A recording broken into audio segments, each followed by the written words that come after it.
July 24, 1148. The largest Crusader army ever assembled in the Holy Land, 40,000 European warriors bearing the crosses of France, Germany, and Jerusalem, stood before the walls of Damascus.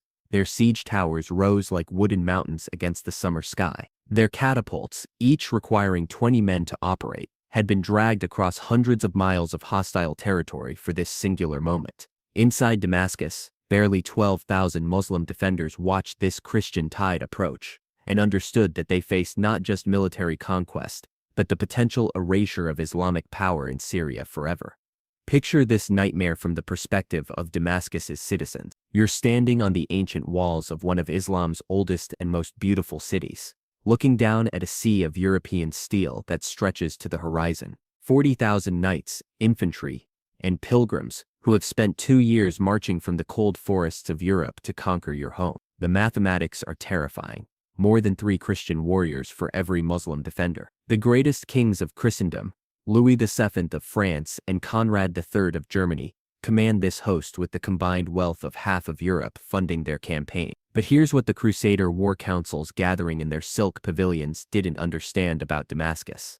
This wasn't just another Syrian city to be conquered like Antioch or Edessa. Damascus was the beating heart of Islamic civilization in the Levant. Its Umayyad Mosque had stood for 4 centuries as one of Islam's holiest sites.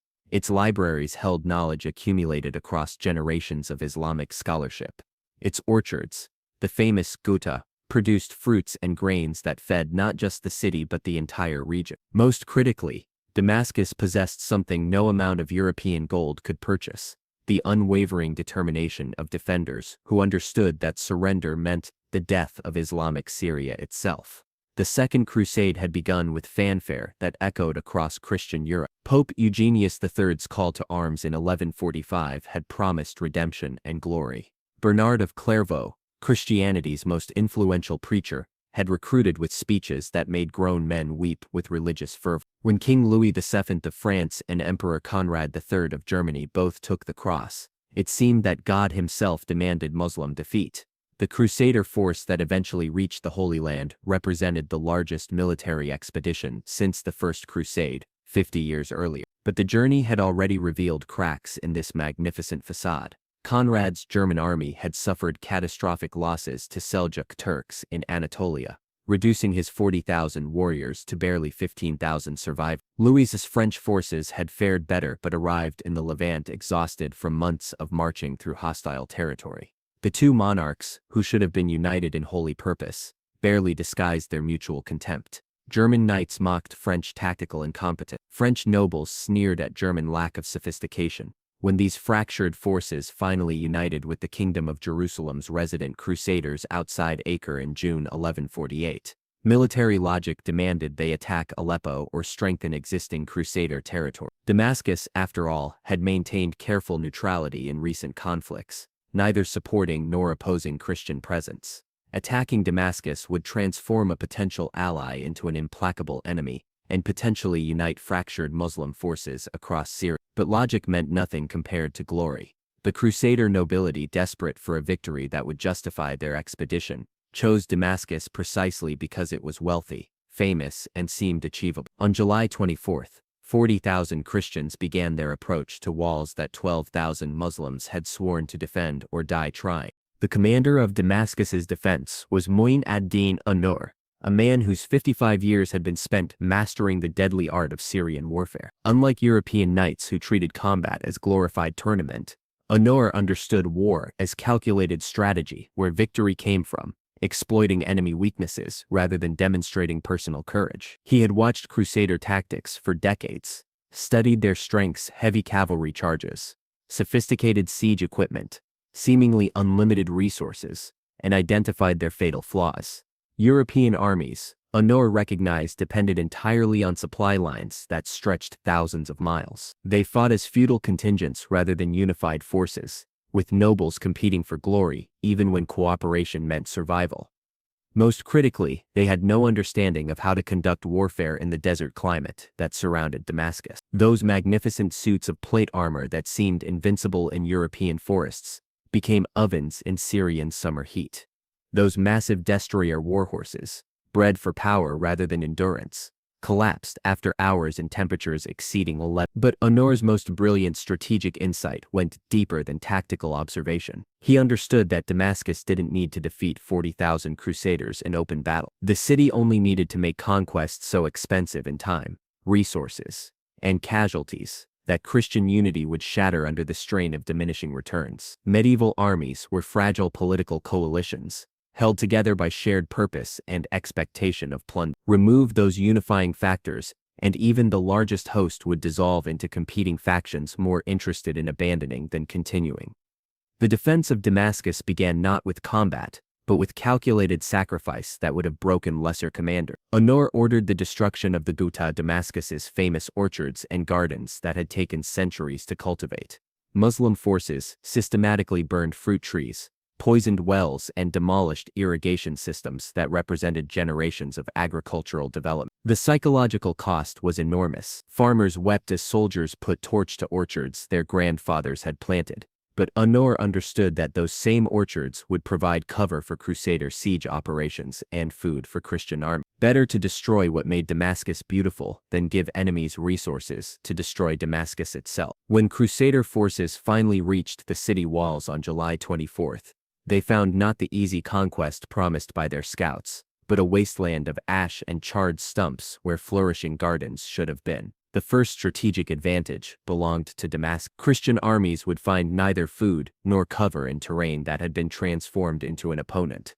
The Crusader assault began with the confidence of men who had never known defeat in siege war. French engineers, veterans of European castle sieges, positioned massive trebuchets that could hurl 200-pound stones with devastating accuracy. German sappers began digging approach trenches in the rocky soil, using techniques perfected in decades of European warfare. The Knights of Jerusalem, familiar with Syrian combat, recommended caution, but European nobility dismissed their warnings as cowardice, disguised as prudence. The first attacks on July 25th followed conventional siege doctrine with mathematical precision. Crusader crossbowmen advanced to maximum range and began systematic suppression fire, designed to keep defenders away from battlements. Behind them, siege towers, three-story wooden structures each requiring 200 men to maneuver, began their slow approach to wall. Engineers protected by wooden mantlets worked to undermine foundation stones. Everything proceeded exactly as planned in a siege manual written for European fortification.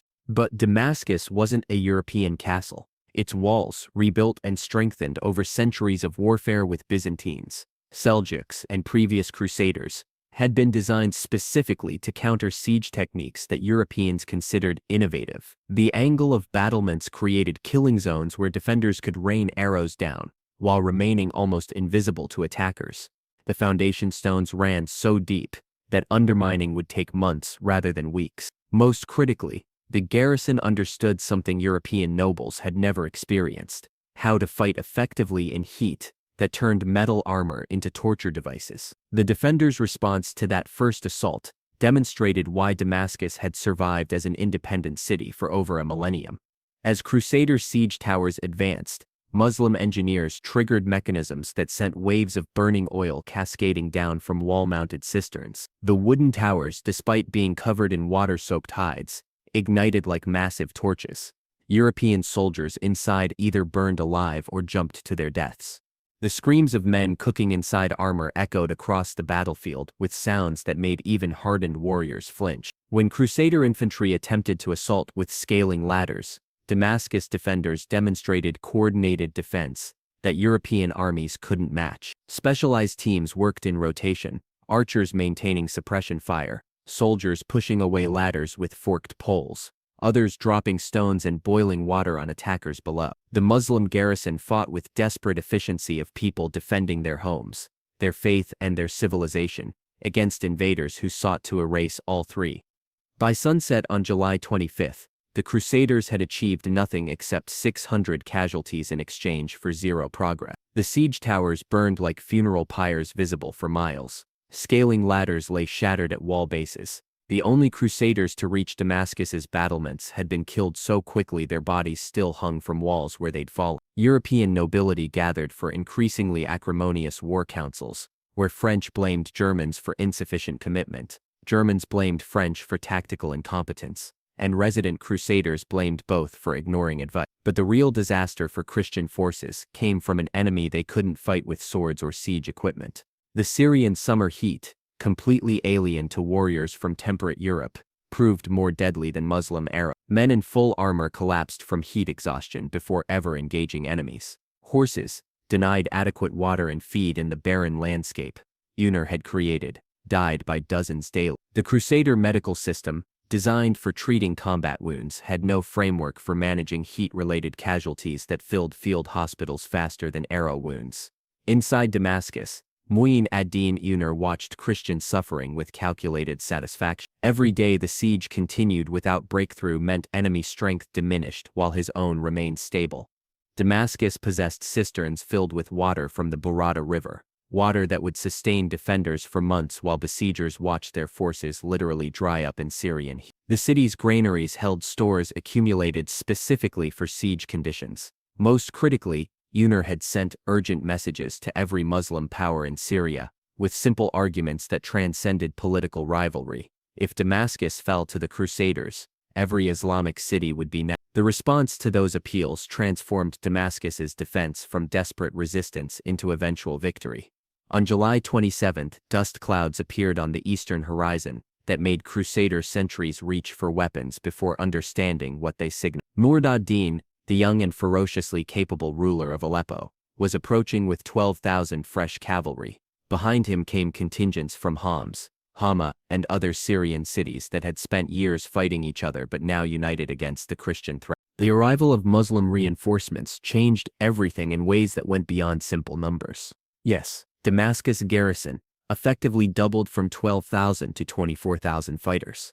But the psychological impact struck even deeper. Crusader nobility who had assured their followers that Damascus stood alone now watched Islamic Syria coalesce into unified opposition. European soldiers who had expected easy conquest recognized they faced an enemy that would not only resist, but potentially surround and destroy them. Nur ad-Din's tactical contribution went beyond adding swords to Damascus's defense. At 30 years old, he had already established himself as one of Islam's most capable military commanders, through campaigns that combined personal courage with strategic brilliance. Unlike Uner, whose strength lay in defensive warfare, Nur ad-Din excelled at aggressive cavalry operations that leveraged Muslim advantages in mobility and terrain knowledge. The young commander immediately proposed a coordinated counterattack that would exploit Crusader weaknesses, now fully revealed by 4 days of failed siege operations. European forces, exhausted from constant attacks and decimated by heat casualties, had established sprawling camps with inadequate perimeter security. Their cavalry horses, weakened by insufficient food and water, couldn't respond effectively to rapid strike. Most critically, the political fissures between French, German, and resident Crusader nobility had widened into barely disguised hostility. On the morning of July 28, as European forces prepared for another day of siege operations, Damascus's gates suddenly burst open. 12,000 Muslim cavalry, half from Damascus's garrison, half from Nur ad-Din's reinforcements, erupted in coordinated charges that struck 3 separate Crusader positions simultaneously. The attacks came so quickly that Christian forces literally couldn't organize defensive responses before Muslim scimitars were already among their tents. The assault was devastating precisely because it violated every European expectation about siege warfare. Defenders were supposed to remain behind walls, while attackers prosecuted methodical reduction.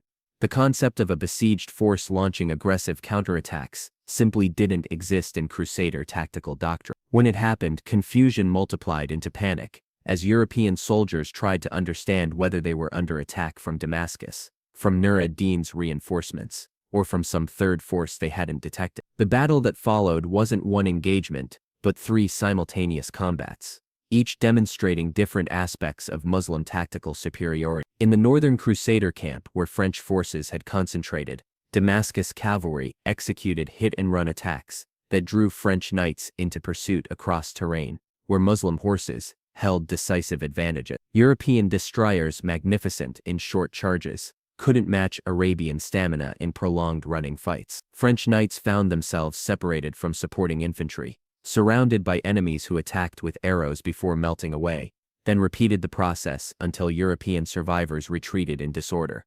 The German camp faced different tactics that exploited different weaknesses. Nur ad-Din's forces struck with concentrated charges, designed to punch through perimeter defenses and reach vulnerable siege equipment.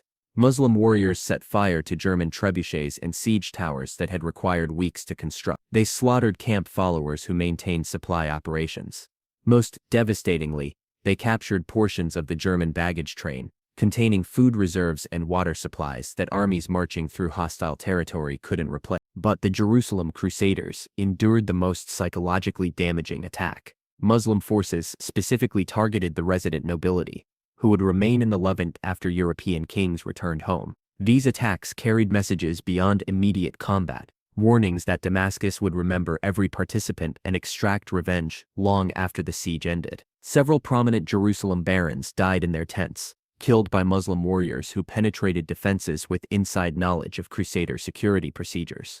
By midday on July 28, the Crusader siege had effectively ended, though formal withdrawal wouldn't come for days. Christian forces had retreated into defensive positions from which they could barely protect themselves, much less prosecute offensive operations.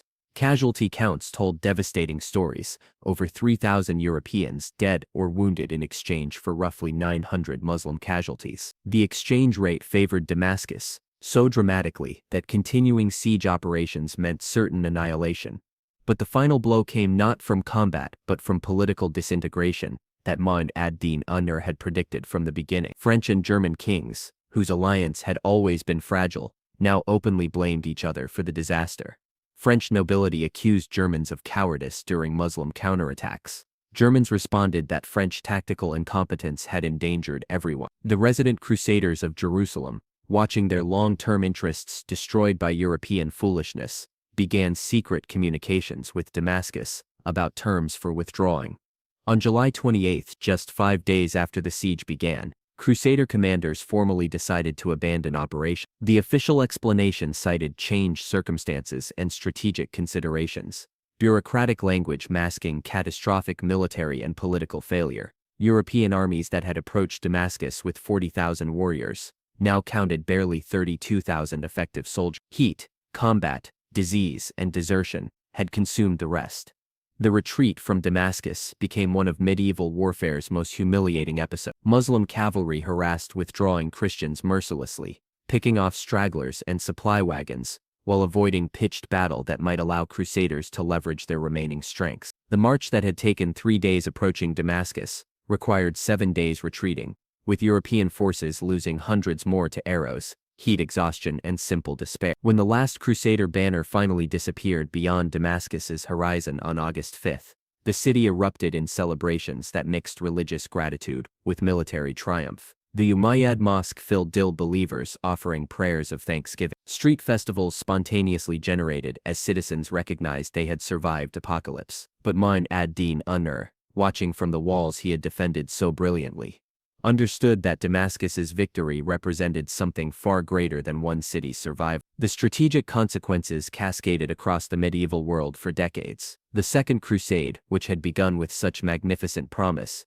ended in failure so complete that European enthusiasm for crusading effectively died for 40 years. King Louis VII returned to France a broken man, whose kingdom had invested enormous resources for zero return. Emperor Conrad III's German forces had been so devastated that German participation in future crusades became negligible. Most significantly, Damascus's successful defense prevented Christian conquest of Islamic Syria and preserved Muslim power in the region until Saladin would complete its reunification under single leadership. If Damascus had fallen in 148, the entire strategic balance of the Crusades would have shifted with potentially catastrophic consequences for Islamic civilization in the Levant. Instead, 12,000 defenders had held against impossible odds and secured Islam's future in Syria for generations. The psychological impact on both civilizations proved equally profound. European nobility had approached Damascus, convinced that Muslim forces were militarily inferior,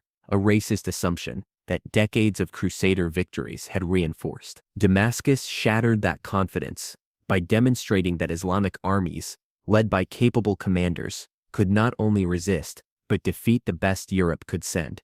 The aura of Crusader invincibility, carefully cultivated since 1099, lay buried in Syrian sand alongside 3,000 European dead. Muslim chroniclers recorded Damascus's defense, with language combining military analysis and religious significance. Ibn al-Qalanisi, who witnessed the siege firsthand, described defensive operations with technical precision, while framing victory as divine intervention, rewarding faithful defenders. His accounts provided tactical blueprints that future Islamic commanders would study for centuries, learning how relatively small forces could defeat larger armies through superior strategy, terrain advantage, and patient exploitation of enemy weaknesses. Modern military historians study the siege of Damascus as a definitive example of successful defensive warfare. Amir's combination of scorched earth tactics, mobile defense, coordinated counterattacks, and psychological warfare demonstrated principles that remain relevant in contemporary military doctrine. His willingness to sacrifice Damascus's agricultural wealth to deny resources to enemies anticipated total war concepts